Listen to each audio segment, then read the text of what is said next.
Adam Taurus is a problem. A problem the writers will attempt to fix in the coming volumes.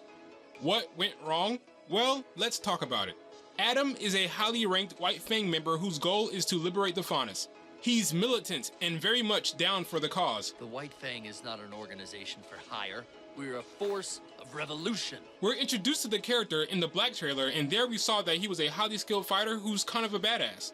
This led to many fans anxiously awaiting his appearance in the show proper, even though not much was known about the character outside of what Blake had to say. I had a partner named Adam. More of a mentor, actually. I had someone very dear to me change. It wasn't in an instant, it was gradual. His idea of a perfect future turned out to be not perfect for everyone. He's not letting anything stand in his way, and he doesn't care who gets hurt. What about the crew members? What about them? We find out in Volume 5 just how immoral his belief system is. Humans shouldn't just fear the Faunus. They should serve the Faunus. Yeah, so as you can clearly see, Adam is a villain. Now, there are multiple ways to go about writing a good villain. For me, the safest way is centered around the word sympathy. Everybody dies. It's just life around here. Well, look at what I've done. If you can make the viewer sympathize with the villain, you're in good shape, I feel. Perhaps the villain has a tragic backstory. Maybe you agree with their stance on the issue at hand. Perhaps the villain truly believes they're doing the right thing. Or maybe the only thing separating the villain from the hero is one wrong turn on the path of life. There are ways to go about making folks feel for the villain. Unfortunately for Adam, the writers didn't even try. We don't know his backstory.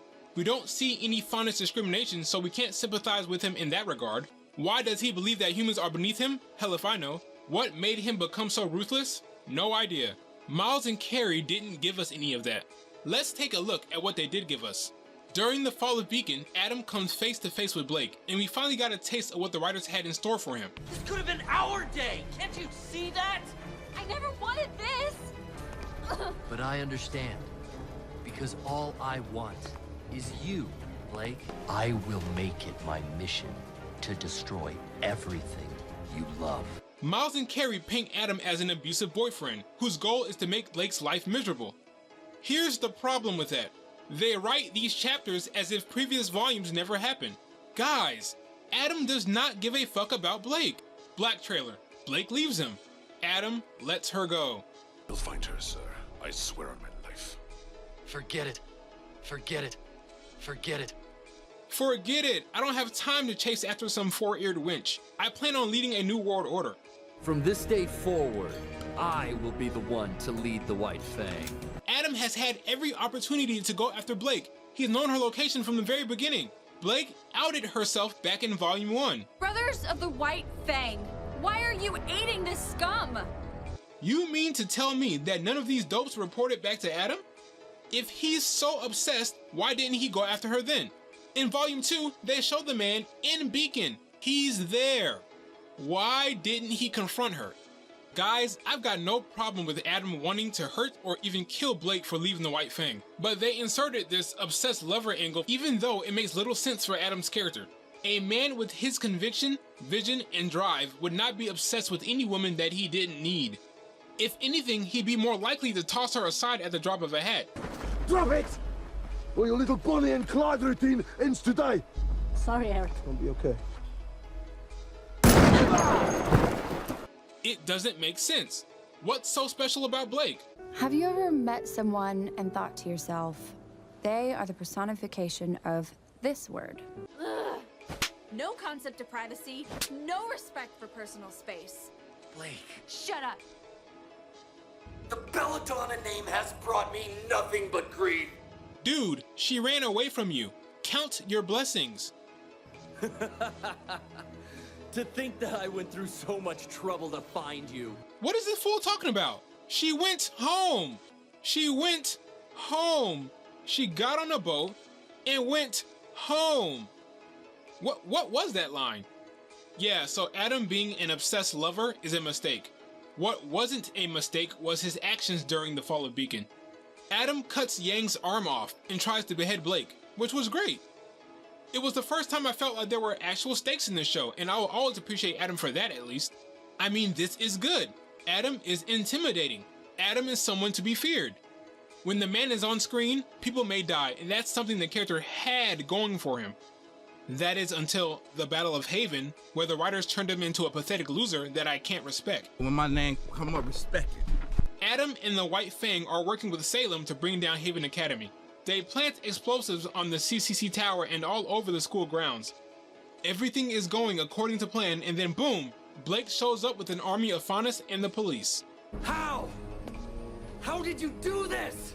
Let's see, she burned down her house, blamed everyone for it. No, it's just like this was a group effort. Remember that when you... Got on a boat and then called law enforcement. Now, clearly, Adam is not prepared for this at all. What will he do? Adam, it's over. And it's over for all of us. Hey, wait! What? What? This motherfucker tried to blow everyone up, himself included. At the first sign of trouble, he's ready to take the coward's way out? What sense does that make? Doesn't he have goals and dreams? What are you doing? Trying to get us all killed? This made Adam look so small, weak, and pathetic. Luckily for this idiot, Ilya was able to magically disarm all of the bombs. Now remember guys, Adam may look like a loser right now, but Blake is still in real danger here. Adam could still cut off a limb in an instant. He could really...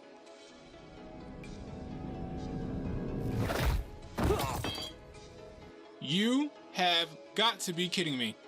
Ladies and gentlemen, this is the same guy who did this.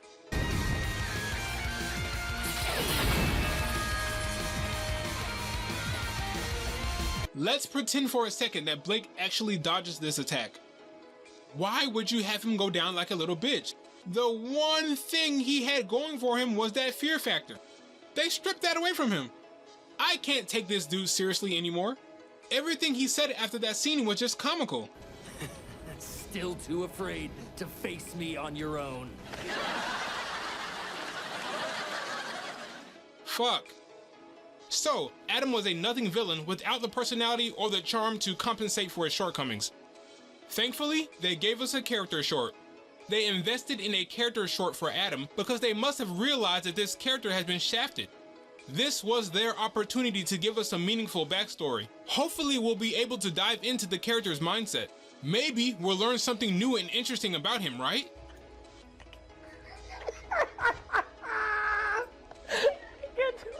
The lash is gonna come off. The Volume 6 Adam character short is arguably the worst one they've put out. Why it's potentially the worst one has little to do with the fight animation, which was fine. We learned nothing about him. Nothing. It runs like a deleted scenes reel. There is no cohesion whatsoever. We start the short with Adam telling us shit we've never seen before in the show. Our kind's been beaten, murdered, treated like dogs. Probably should have started the short with some actual Faunus discrimination, but hey, what do I know?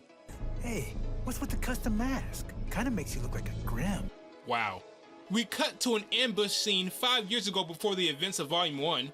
Adam kills a guy he clearly doesn't have to, and Sienna Khan defends him. That wasn't necessary. He saved your life. He's a hero. Adam appears to be taken aback by the applause. Perhaps he's shocked these fools actually believe Sienna Khan. Next, we get a useless scene sometime later with Blake. Blake already told us how Adam behaves, so I'm not sure why they're showing us this scene now. The raid on the SDC facility is there simply to show off Sienna Khan's talents because they know people were pissed off that they killed her off. Super excited to work with you guys. I mean, I worked briefly on Rwby. No, get up, get up. We have to accept what we did. And the end of the short is just pure comedy. It's time I got what I deserve. Brilliant. I get what they were going for with this short. They're trying to show the progression of the character over a period of time, but the scenes don't build a coherent narrative. Yeah, so I think Adam's character short is the worst, either that or Ilya. I broke their teeth. Oh, and one thing that's worth mentioning, it starts and ends with Adam's mask being off, and they deliberately don't show his eyes. If it turns out that Adam is a silver-eyed warrior like Rwby, yeah, Just don't let that be the case, Miles and Carrie, okay? Now, as much as I would love to run through all of the stupid with Adam, I think I'm going to do something different this time. Guys, let's fix this shit. I'm going to use minimal effort to fix Adam's story arc. I'm not going to write any scenes from scratch. I'm just going to tweak the shit they've already given us and improve Adam's scenes. The dumb shit that all the other characters do will stay the same. I'm not going to touch it. Here we go. Volume 2 end cap scene. Lame. Get rid of it. The Volume 3 flashback scene stays the same. The first time we see Adam in real time will be at the Fall of Beacon. This time, just make the reveal a bit more epic. Adam being obsessed with Blake is stupid. Get rid of that shit. Adam does not love Blake. Adam hates Faunus, who abandoned the White Fang. I hear you're planning on leaving. Your brothers in the White Fang wouldn't be happy to hear that. Everything else that happens during the Fall of Beacon stays the same. Now let's jump all the way to Volume 5. Adam killing Sienna Khan is fine, but the way it goes down is stupid. When Adam tells Sienna he's going to take over the White Fang, they should fight. Sienna is shown being a badass. They're pretty much evenly matched, but Sienna is reckless because Adam is taunting her. He depletes her aura and kills her. Then he invites Hazel in. The Adam hologram is complete trash. Get rid of it. The plan to kill the Belladonnas was Corsic and Phoenix. They also think that Blake needs to die. Ilya does not want to kill Blake, so she's the one that came up with the idea to send her to Mistral. Now let's jump to the awful chapter 13. Blake shows up. Adam threatens to blow everyone up. Blake tells him that the bombs have been disarmed. All of the White Fang members give up and drop their weapons except for Adam. This bullshit doesn't happen. What we get is a badass chase scene where Adam is running away from Mistral police. He's deflecting bullets, he's taking out airships, and he's trying to avoid capture. It's a very dangerous chase for everyone involved. Adam manages to escape, but he loses his mask in the process. The very last shot we get of Adam in this volume is a face reveal. He does not have silver eyes. Okay, now for the character short. I'm changing it so that the first scene is the roadblock ambush. Now look at this crap. This scene is supposed to represent Faunus discrimination, but looks like people are trying to keep terrorists out of their town. I'm getting rid of all of the Grim Mask and the cult uniforms. The only two people carrying weapons are Adam and Sienna. Boom. Now do you see how much better that is? The scene is now effective. I also think it's important to see the contrast between Gira and Sienna's leadership. Gira would not let them wear Grim Mask. Ilya is not there because logic. How old is this girl supposed to be? I was always jealous of the way you looked at him. I wanted you to look at me that way. Adam fights. This dude calls him a freak. You're all freaks! Adam gets angry, raises his sword to kill him. Gira says, Adam, don't. Adam backs off and says he wasn't actually going to kill him. The dude and the rest of the humans run off. This kill scene never happens. Now we jump to the dust processing plant scene. The same no-name White Fang members that were at the ambush are here. That's how you link the two scenes together. The White Fang logo has changed to the red one. Sienna Khan is now the leader. Adam puts on his Grim Mask for the first time. He lets them in the same way as before. He runs in too, and we transition to him running in the SDC. Sienna Khan is not there because logic. She's the leader of the White Fang. She wouldn't be taking part in these type of missions. Blake is there instead of her. They all fight. Adam goes to kill the guy. Blake says, Adam, don't. This time, Adam kills him. Boom. Blake has seen enough. When I realized my oldest partner had become a monster, I ran. Consider this the spark. Now we can get rid of that crappy scene on a rooftop. The short ends the same way, only this time the final shot is him picking up the mask he lost in Volume 5 and putting it back on. Scene. In short. Well, that was it. It wasn't great, but it was better than what we got. Oh man, that was rough. Adam is obviously going to be a big part of the next volume. But we wanted one thing to be clear after this trailer, which is Adam's not gone yet. Unfortunately. I'm not looking forward to it, honestly. What do you guys think about Adam? Did Blake's double axe handle punch ruin him for you?